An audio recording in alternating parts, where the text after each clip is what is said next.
Hey, what's up, everyone? Welcome back to another video. I'm Dan Lamar, CFP professional with United Wealth Management, where we specialize in PRAP management and financial planning for pilots at United Airlines. Thanks for tuning in to another video. Thanks for your positive feedback. Today, we're talking about profit sharing and PRAP contributions. Some common questions, mostly just answering the questions I get most of the time.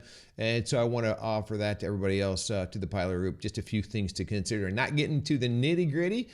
United has a really good Q&A section on the leading up to the profit sharing page on the Flying Together that can answer some of the more nitty gritty questions about profit sharing and all that.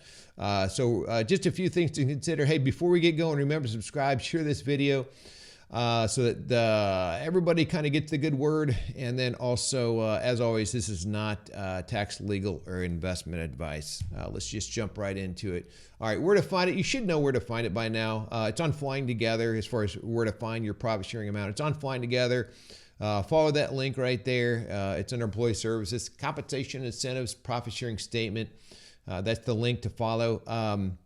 It's paid out as a separate check on February 27th. This is not normal pay.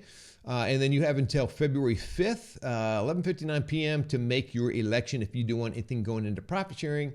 And if you do nothing, everything gets paid out after taxes and withholding in a separate check on February 27th. If you missed the deadline, not a big deal. One technique you can do if you've missed a deadline or change your mind, one technique is that you could say, oh man, I should have contributed more profit sharing. Hey, you can let that profit sharing pay out, use it as income, and just increase your monthly contributions from your normal pay. So I've talked a few through that in previous years, and they more than made up for the amount they wanted to go into their PRAP. They were wanting to put in some Roth contributions and some post-tax, and they just lived off profit sharing for a little while. So not a big deal. It's not the end of the world if you miss it.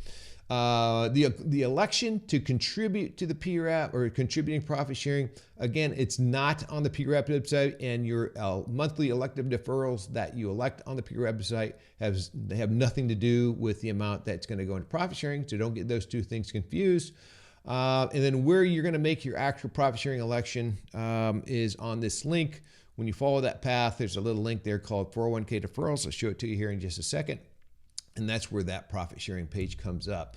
As you follow that link, there's a really good Q&A section right here, profit sharing questions and answers. There's more than what's displayed right here, but if you want to get into the nitty gritty about questions and answers, any questions you got about profit sharing, there's a really good resource United provides. So I'd encourage you to take a look at that if you got deeper questions.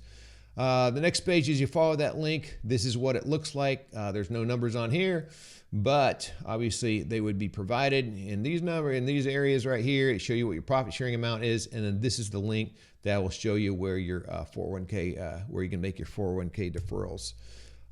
This is what it looks like. I'm expanding it out just a little bit. You've got the choice to make pre-tax contributions, Roth 401k contributions, or post-tax contributions. And I'll touch on each one of those here briefly. So really, the big questions I get, and this is really what I want to touch on today, is how much, the big questions are how much should I contribute? How much can I contribute? Or can I contribute 100% of my profit sharing to the PRAP? What percentage should I make as far as pre-tax, Roth, or post-tax?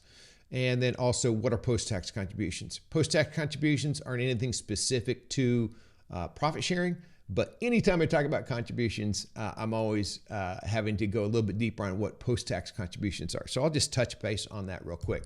All right, so the first question is, how much should I contribute? It's really a personal financial choice. If you've got higher priority for that money, then certainly put profit sharing to place, put it to work somewhere else. Paying off debts, savings, emergency funds, maybe you got home projects coming on. And the other thing to consider is that maybe you're retiring and you feel like your RHA is excessively funded. You don't want any more spillover, or you want to at least minimize your spillover in your final years or this year, whatever. Hey, look, maybe you don't want to contribute it anymore into the RHA, or maybe you don't want to then contribute to any profit sharing, because that could lead to more RHA spillover. So that's another consideration as to why you might not contribute. And then lastly, too, let's just say you're very happy with making monthly contributions to the PRAP, and you're going to hit your however much you want to contribute. based on monthly contributions, yeah, maybe you just take the profit sharing after tax as a normal payout. So anyway, just a couple things to consider on how much you should contribute. Now, the next question is, how much can I contribute? All right.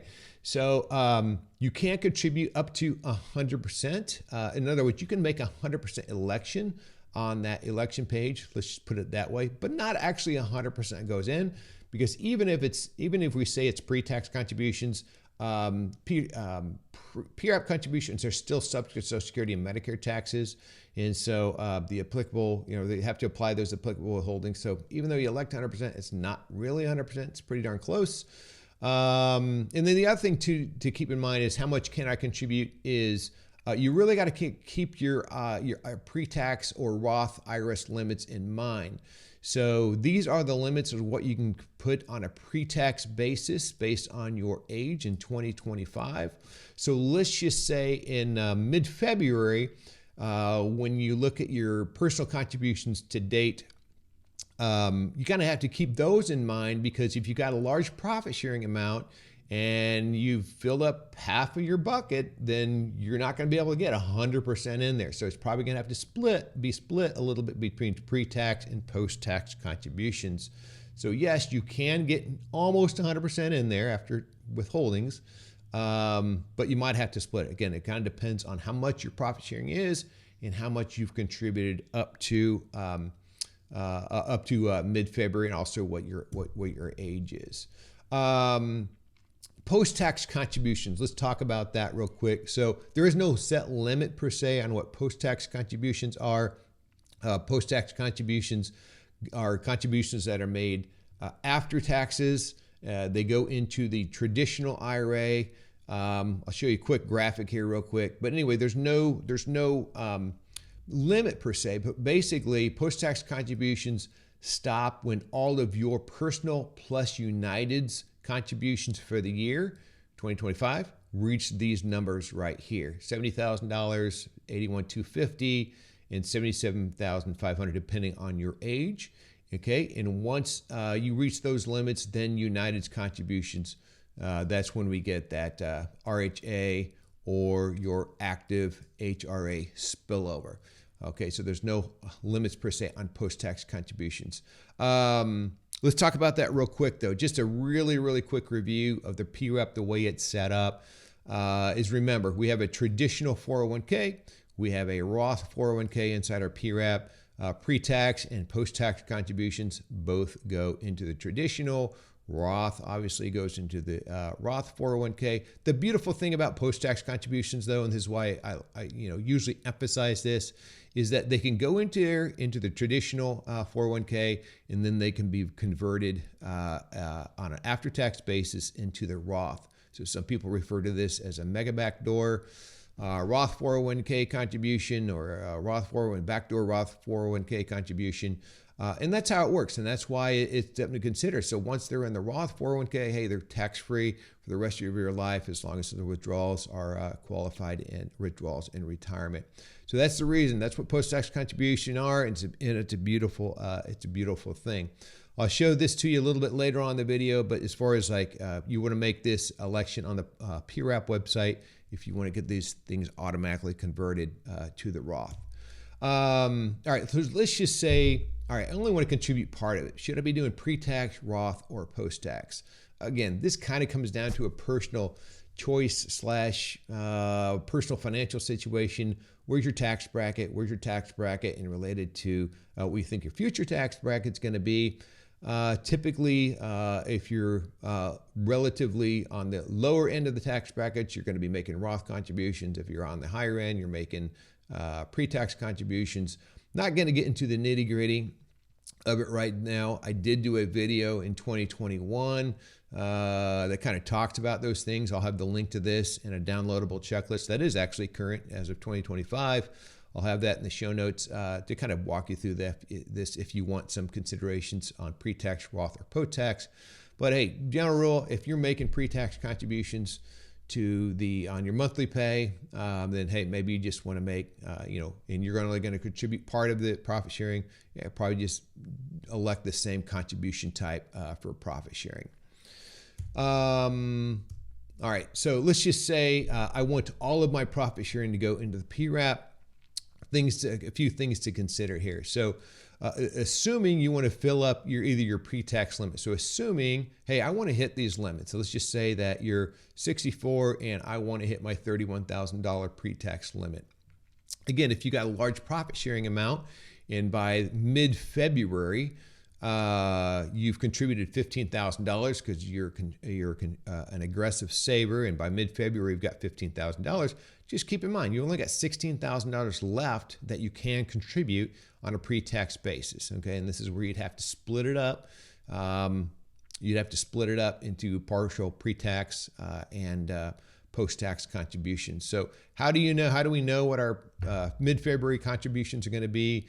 We don't know. We're not going to know that for sure by the deadline to make this contribution election. So, hey, rule of thumb, hey, look at your January 15th pay advice. It's going to show your year-to-date 401k contributions. Maybe just double it. It's going to put you in the ballpark, and you subtract that from your from these limits, and it's going to tell you how much room you've got. So what you don't want to happen is elect 100% pre-tax, anticipating the whole thing's going to go in there, and then you find out, oh, guess what? Not the whole thing fit in there. So you'd have to make up the difference by making a percentage as post-tax. In that example, if you do the math, hey, it ended up being 46% pre-tax, 54% post-tax. Hey, look, I don't think we're going to split hairs. If you went 50-50, you're going to be pretty darn close to that. So that's just a good example, something to keep in mind if you do want 100% to go into the PRAP. All right, so let's just say you want to make all Roth contributions. Technique-wise, only to get around worrying about these contribution limits is select 100% as a post-tax contribution. Because now you're getting around the Roth limits. You don't have to worry about the Roth limits. You're going to have nearly 100% of your profit sharing go in there if that's what you want. And can obviously after withholding and taxes and stuff like that. And then you would just automatically convert that money by doing an in-plan Roth rollover. You would just do that after it's contributed. You do that on the PRAP website. You can set it up so that these are done automatically each pay cycle. This is what it looks like when those are turned on. If you have not done this before, do this on the PRAP website. If you've not done this before, you have to read a disclaimer or a disclosure that you understand the tax implications of converting any money into Roth money in your PRAP. And so what I would say, if you've never done this before and you're not sure about it, hey, call the PRAP Service Center, say, hey, I want to turn these on. And I don't want there to be any immediate tax implications, because if you've made post-tax contributions in the past and there are gains in that money, then those gains are taxed. Okay, so just keep that in mind, and then you wouldn't want to accidentally convert other pre-tax money or something like that also. But this is a technique, is that if you want to get around this, if you want to get around worrying about these limits and you're doing Roth contributions, you might just elect to do 100% post-tax and then do these conversions. And you wouldn't have to worry about it. So that'd be another way to do it. All right, that's it. I just want to kind of put those considerations out there. Kind of hope that helps. And again, these are based on the common questions that I get. The nitty-gritty stuff, hey, go look at the Q&A section on that United has provided on the website. But until then, hey, thanks for tuning in. I appreciate your positive feedback, and come see us on our website, www.unitedwealthmanagement.com. We've got a good resource library on there, and again, in the show notes on YouTube, I have a link to that Roth versus pre-tax contribution considerations. Thanks for tuning in. Hey, till next time, play safe.